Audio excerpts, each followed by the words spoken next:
Hi friends, ये मेरा पहला वीडियो है और आज मैं आपको दिखाऊंगी अपनी सादा देहाती जिंदगी का एक छोटा सा हिस्सा।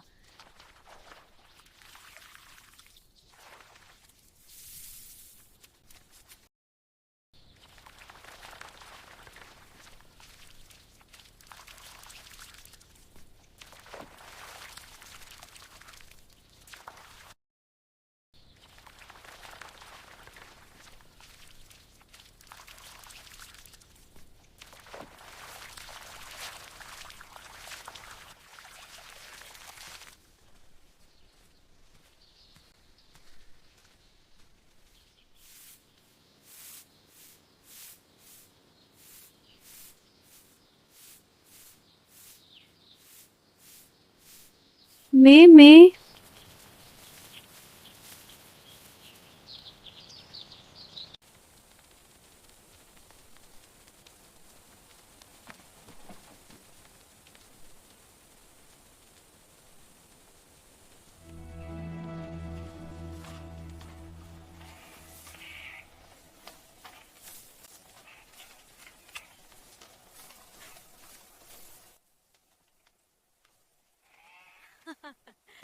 अच्छा दादा